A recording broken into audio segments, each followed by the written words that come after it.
We are Ole Miss Rebels.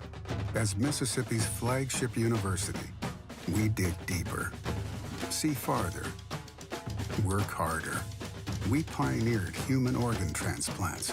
We helped prove Einstein's theory of gravitational waves. We are conducting life-changing research that solves the problems of today. We are Ole Miss, transforming lives and the world. Hey, welcome to the POMcast with Stephen Willis. We're going to start in a few minutes, but I want to tell you to hit up our social sites, retweet, share, comment, like, do all of that stuff. It can only help us out and it'll make the show even better. But we're getting ready to give you a lot of good Ole Miss information, and I just thought I would tell you that because the POMcast is starting. Well, it's starting right now. Wait, no, that's a little early. It is starting right about now. Good morning.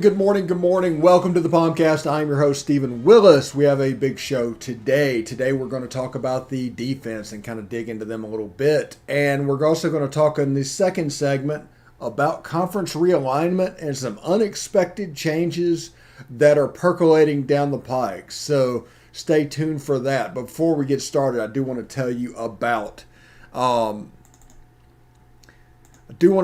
Travel and Cruise World. That's 1-800-330-7461. 1-800-330-7461. What I wanted to do was basically have a resource for you down here in Central Florida. Everybody wants to go to Disney, Universal, the beaches, all of that stuff that's right here in the Central Florida corridor. Well, they can provide a man on the ground or female on the ground, whichever you choose, to direct you along your way, make sure it's an enjoyable experience, because each business has different mask mandates or vaccine mandates or whatever is going on down here. These guys can help you out, and the best part is they can get you the same price that's on the website. The parks actually pay the travel agency. Give them a call, 1-800-330-7461, travelandcruiseworld.com. See Central Florida like a local. Also, I want to tell you about bookatailgate.com. Take it to the Grove, tailgating and events. They do a wonderful job of getting you ready to tailgate in the Grove. You can get a single tent. You can have your equipment stored there. You can rent equipment. You want a TV on the tent? No problem. You want your catering picked up? They can do that as well. They can even add a second tent to make it a plus size tent if your crowd size is larger than you expected. So that's www.bookatailgate.com. Sign up for single game against Tulane this weekend, or just do the rest of the season. They can do them both. Plenty of flexibility, and they can do a lot. That's 662-701. 1177, bookatailgate.com. Also, I want to tell you about La Terrain. They're the official watch of Positively Ole Miss. Basically, go into the store, buy a watch. Very nice, luxurious stuff. Sign up, and when you check out, the promo code, put in POMcast. You'll get a nice rate, and you can tell them that you got it from here, and I really appreciate that. So that's La Terrain Watches, promo code POMcast, POMcast. So I'm pretty excited about that. So before we get started, I want to tell everybody, if you want to watch the show, you can catch it at The Stephen Willis or at Old Positively on Twitter, Facebook.com/POMcast on Facebook, Positively Ole Miss on YouTube. Subscribe, hit the bell. You'll not only know that we're streaming, you'll know what we're streaming about. And of course, we're on Twitch at Positively Ole Miss, all one word, all lowercase. Audio-wise, you can catch us at Google Podcast, Apple Podcast, Stitcher, SoundCloud, Spotify, iHeartRadio, TuneIn Radio, Pandora, Amazon Music, and Audible. So that's going to be available for you. So 3.5 minutes to get through that. That's awesome. So today's show, I want to talk a little bit about this game is going to be a litmus test for the defense. We thought Louisville would, but the element of surprise kind of got them a little bit in that game. I do not buy into the fact that just because you won the game, the team is bad. We don't know if the team is bad, and you can't have the take that the team is bad. So Ole Miss's performance against Louisville, it's still a good performance and still worth doing it, because there's no evidence to the point of it being Louisville being a horrible team. Now, we're getting a little bit of a data point on Miami. Miami got run by Alabama and then went up to Appalachian State and almost lost the game. So that's a little bit of a bullet point for them. But nobody talks about how Alabama did what they did against Miami because Miami's bad. No, they did what they did because Alabama's Alabama. And we need to get out of the habit of talking down the wins, belittling the wins. No matter what, there's people without any facts, any idea what's going on, saying the Louisville win is okay. It's terrible because the team is bad. Well, you don't know if the team is bad. That team could go 8-4. A team could go 9-3. Have you seen the ACC? So, just a little pet peeve I have. I have a problem with people that break down games and do what they're doing and go grievance on every one of their breakdowns. That's the central part of their breakdown. It's not what you did to win. It's what they did to lose. And you have to be careful about that. That's a red flag warning sign that the person doesn't really know what they're talking about and they're just trying to fill time talking on the air. So, I want to talk about the defense, this game being a litmus test. And it will, because Tulane, offensively, they put 35 points on Oklahoma and Norman. That's a bullet point that we have. It doesn't matter what the circumstances in that game. Tulane put 35 points on Oklahoma and Norman and was by far the best looking team in Louisiana that day. And you watch the game, they got plaudits not just because of the score. People watched that game because of what was happening. The second half, I get that Oklahoma was up big in the second quarter, but Tulane started chipping away, and was about a half a yard from getting the first down that if they'd have gotten it, they'd have probably gone down and scored because Oklahoma was done at that point. So that is worth keeping an eye on of what's going on with Tulane, with Oklahoma. So this game is going to be a litmus test. This is a talented offense. Their offensive coordinator is Chip Long. You might know that name because he started with Mike Norvell at Memphis. He then went to Notre Dame for a few years, and now he's at Tulane. So the offense that they're running at Notre Dame was basically put in by Chip Long. So this one is going to do that. This is probably going to be a more spread offense, and you're going to see more stuff out of the shotgun. Now, it is also important to remember that Willie Fritz, just one second. Willie Fritz is a former Georgia Southern coach and a run game guy. And whenever you deal with that, you end up with, I need to change the duration of this real quick. Sorry about that.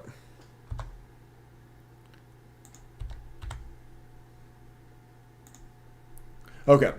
When you deal with that, there's going to be ways to scheme it up. It's like Rich Rod against Alabama. Now, we've run 2 years in a row for over 300 yards against Alabama. I think we've gone back-to-back years over 300 yards rushing on LSU. So people can scheme run plays just like they can pass plays. People assume that everything happens with a pass play. But on a run game, you can win the numbers battle as well. And you can hear Lane Kiffin talking about it. He talked about it in the Pro Football Focus spiel the other day. You're running against a 5-man box because they're worried about those wide receivers. That's a good thing.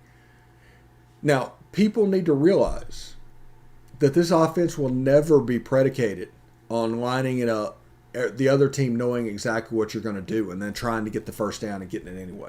This team will never be predicated on that. This team will be predicated on doing what you're not defending. If you're playing a bunch of drop 8, deep coverage with 3 down linemen, they're going to run the football. This is a run team anyway. They like it. That misnomer of this being a pass team is such a benefit to these guys. Because you can line up against a 5-man box with those running backs and just take off. Just run. And you end up with 300-something yards on Austin Peay, and it didn't really look that much. I think the leading rusher had like 45 yards in that game. But there's 4 rushers that are averaging over 40 yards a game at Ole Miss right now. They're like second or third in the SEC in rushing. It's crazy. They're averaging close to 600 yards a game at this point. I think 565 or something like that. Florida's doing really well offensively, and some other stuff is going on. I think Auburn is above that. But now we're at the point where the season gets real. The season absolutely gets real with the Tulane game. And understanding that will help you understand the defense. Now, Jake Springer will be back this week. Some of the injured players will be back. Orlando Amana on offense will be back. We had some problems on the O-line. Well, Orlando Amana was not in there. Bryce Ramsey was starting. If it was an SEC game, Ben Brown would have probably moved over, and Bryce Ramsey or whoever would have played right. But since it was Austin Peay, Bryce Ramsey played the role as backup center. The snaps were true. Everything was fine. Ole Miss won the game. They actually covered in that game. So there's really nothing negative to take from that game. Now, there was a couple of deep passes and a couple of pass interferences and penalties that you can look back on. Do we need to clean it up? Absolutely. Absolutely. But people that would say things like after the Austin Peay game, and everybody's heard this, oh, you wouldn't have beaten Alabama playing like that. Well, we weren't playing Alabama. It's a different game. You can't really use transitive property. We're playing Austin Peay. We did enough to beat them by 37 points. And in the meantime, set Matt Corral up to be about second in the Heisman according to all the sports books. That's another thing to remember as well. Matt Corral is moving up the list. Also, Tulane is, I don't know if they're trolling the SEC, but there's an SEC sticker with their 3 conference championships that they're wearing Saturday, which they won those championships, absolutely wear it. But I think Tulane thinks they're playing Mississippi State, and they're going to walk on the field that day and see that we have 6 SEC titles up there, and they're going to feel crazy because I think they think they're in Mississippi State to where they have more SEC titles than Mississippi State. I think that's legit. I think this is a troll fell because nobody cares that Tulane has 3 SEC titles at Ole Miss because you have 6. Now, the last one might have been 1963, but that's still way before 1939 or whatever their last one was. So, kind of interesting. I do like Tulane. Genuinely do. And I think the RAG should be played for every year. That should be like the Ole Miss and Mississippi State game. The RAG should absolutely come back and be played for every year. Now, LSU has been dominant. Tulane's been down. And you're kind of getting up on even footing at the moment. Tulane would absolutely beat LSU this year. I'm certain of that at this point. Now, they might not in a month, but right now they could absolutely beat them. But I'm looking forward to that game. And the reason I'm looking forward to that game is the secondary. And I realize the secondary is over half of the defense. It's 6 players out of 11. But Jacob Springer coming back for this game. I want to see, like I said, Springer on one side, Otis Reese on the other, playing a de facto outside linebacker stuff. You can do some 3-4 stuff with those guys on the outside. They're box players to begin with. I want to see Tysheem Johnson flash. He's making tackles and he's doing very mundane things, but he's a super athlete. I want to see him flash. And when I say that, I mean get a pick, force a fumble, do something like that. And I think that's going to come, but this is the chance before Alabama. I don't want that Alabama game, the stage, to be too big for him. And which is obviously a possibility. Tywan Malone got a sack against Austin Peay. I want to see him play a little bit in week 3. I want to see him get some reps. I want to see him not necessarily get a sack in week 3. I want to see him do something disruptive and just kind of go to the forefront. It's like, hey, there's Tywan right there. So that is what I'm looking at. We are going to take a short break, I think, in just a second, as soon as this is up. And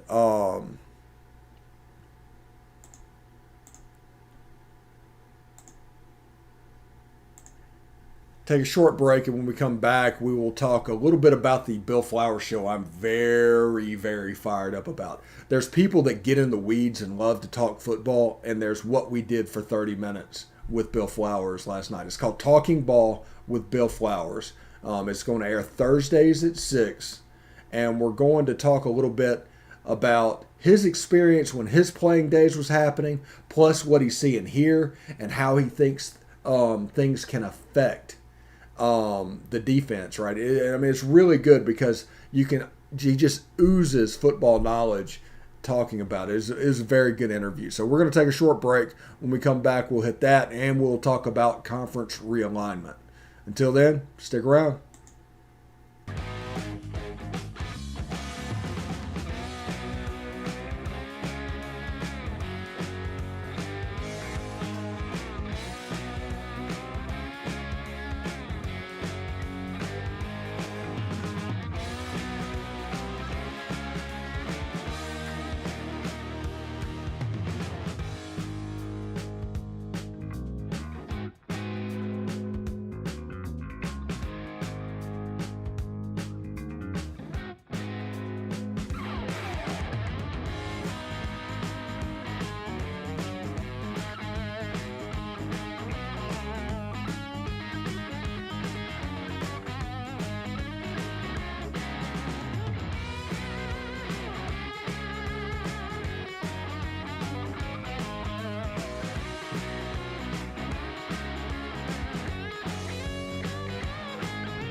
Right. Welcome back to the POMcast. I'm your host, Stephen Willis, and we're having a lot of fun here on this, I think it's Wednesday. My mom visited. She came in Saturday. She was here Saturday, Sunday, Monday, Tuesday, and this morning I took her to the airport and dropped her off. She's flying back to Vicksburg, and I hope she had a good time while she was down here. But this has kind of messed up my days and things that are going on. So this week's been a difficult one. I'm a very routine-based person.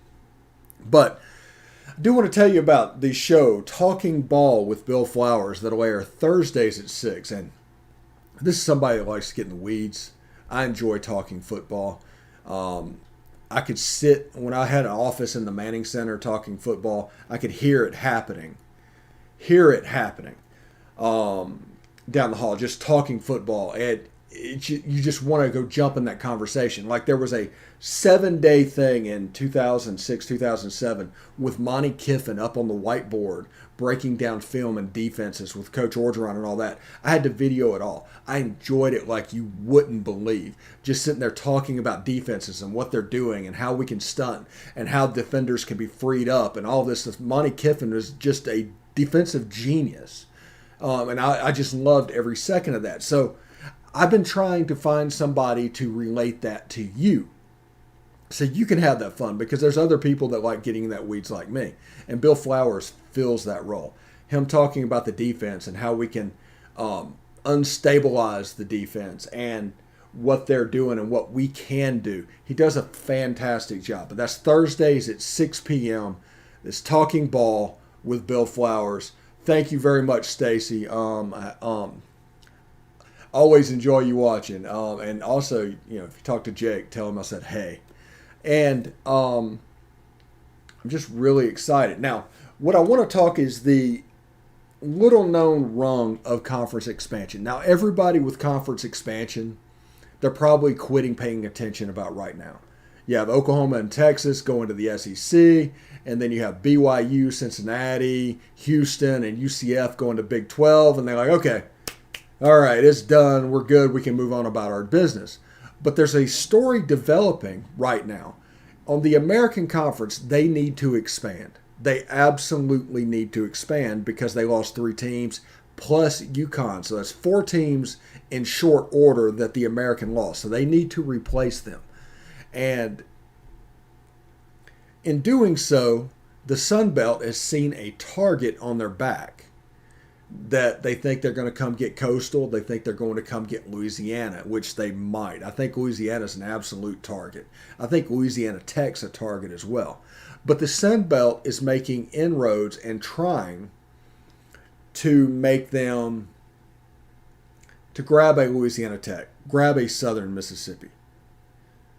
Potentially go into, I heard on Twitter this morning, going into the Southland and kind of lifting up some guys, which the Sun Belt has done before with Georgia State, Appy State. Those guys have found homes coming up from FCS into FBS, and they're quite relevant. Coastal is a school that did that as well. And they're making moves to protect their conference by creating a nice, neat little pod in the, I would say, for lack of a better term, the Sun Belt, but in that Texas, Louisiana, Mississippi corridor that people can count on, that it would be beneficial for somebody like Louisiana. Louisiana would have La Tech, Louisiana Monroe, and Southern Miss every year. Good teams, decent rivalries. But if you build up to the level where you expect to build up, it could work. On the other side, you have the Appy States, the Coastals, and all that, the Georgia States. Maybe they go get somebody like Marshall. Yeah, or UAB. Stacy Blackwood said they should be Coastal Louisiana, Southern Miss, and maybe UAB. That would probably be the look in the American. But if the Sun Belt was trying to protect Coastal and Louisiana, which I think they should absolutely try to protect those at all costs, because Louisiana's got something special going on in the Sun Belt right now, and those guys need to be protected. And that's another one. The Southern Miss might go up to the American. They could drop. I'm not going to say drop, because the Sun Belt is the conference with the teams that are ranked. Go over to the Sun Belt. Maybe go get Louisiana Tech. Maybe put a feeler out there to UAB in their brilliant, beautiful new stadium. And then you just fill the Deep South with all these teams. That is going to be fantastic. Now, why is this important? Well, in the age of one-time transfers, you essentially have a minor league system with the lower conferences, with the G5 conferences. If the American survives, they'll move up to be the AAA of major college football, and the Sun Belt is competing with Conference USA for that rung right below it. So the American and Sun Belt picking apart Conference USA, which very well could happen. I mean, Marshall's got to go somewhere. I think Marshall might end up in the American, potentially. I think UAB has a nice home potentially in the American. And like I said, I like Louisiana Tech is going to be in demand right now. USM has options, even though they're in Hattiesburg, Mississippi, and there's not any media markets. They have options. And because they have these options, now all of a sudden you can think about what you want to be. You're not just worried about survival anymore, because in previous incarnations of conference realignment has been very bad for Southern Mississippi. They grew up and started in the Conference USA and played in the Conference USA title game in 2011, I believe. Won the league. A league that had Houston, all the American teams, and it was big. Before that, they had the TCUs and the Louisvilles and Boston Colleges and things like that. So realignment has picked those teams and just made Conference USA into a, I don't want to say small potato, but they definitely set them up for failure. And the Sun Belt sees that. As the Conference USA is coming down, Sun Belt has been in ascendancy, in a large part because of Louisiana and Coastal. Appy State doesn't hurt either. And they know who they are. That's the reason they're trying to poach a couple of these Conference USA teams and get their share to keep Louisiana and Coastal, but also going to get high-performing FCS teams from the Southland or maybe the WAC. It's so weird that the FCS, the WAC, goes into Texas now. It's beyond. There's a WAC team in Illinois. It's ridiculous. But go get Sam Houston. Go get them. Go get those. And you just make this ecosystem where they live. Now, if Louisiana gets an offer from the American, are they going to go? Yeah. Yeah. If Coastal gets an offer from the American, are they going to go? Yeah, absolutely. But at least this way, you set it up to where there's a choice of what's going on. And at least this way, you have an opportunity to save your own conference, because the Sun Belt is in the ascendancy at the moment. The Sun Belt is really where you want them to be. They're never going to be. They're never going to be a power conference. They would never be a Power 5. But they know who they are, and they are perfectly content to do it. Yes, Sam Houston, Stacy Blackwell puts that Sam Houston would thrive in a lower level FBS conference like USA or something. Yeah, absolutely. Stephen F. Austin, a big rivalry. It's like the longest running rivalry in Texas. I think you should go get both of them. Go get both of them. Go get Southern Miss. Go get Louisiana Tech and the Sun Belt. They're ready to dance. They're ready to party. You already have Troy. They're doing a lot of good things right now. I think they'll be in every major state. I mean, Tennessee Tech, I don't know if they want to do anything, but they're available as well if you want to get into the Tennessee for the Sun Belt. So it's pretty interesting. And I'm very interested in this part of conference realignment. The Oklahoma and Texas stuff, that was great. That was fantastic. We covered it on the show. We did all kinds of good things. And then the reaction to that, good for the Big 12 for finding 4 teams to stabilize what they're doing. They have a chance to thrive. Now, Central Florida will eventually need a dance partner down there. They're kind of isolated like West Virginia is now. West Virginia now has Cincinnati. So there's kind of a proximity thing where you can drive to road games. But West Virginia, where they were, it was a day drive to get to any road game out there. You probably need to go up 4 more. I think USF is going to go that direction. I think they're going to go after Boise. I think they're going to go after Colorado State, and they might go after one of the MAC schools, or just to make dance partners and to separate them into different regions. That's what I foresee for the American. But I love what the Sun Belt is doing right now. Now, I do want to thank everybody for watching. Also, Ole Miss uniform archives, you can see it down at the bottom of the screen. Ole Miss wore red 1 time out of the last 4 meetings. They wore blue 3 times. So I think, honestly, I'm expecting red this weekend, honestly. But it should be a lot of fun. But thank you very much for tuning in. We're going to give you a couple of minutes back. It's been a lot of fun with everything going on.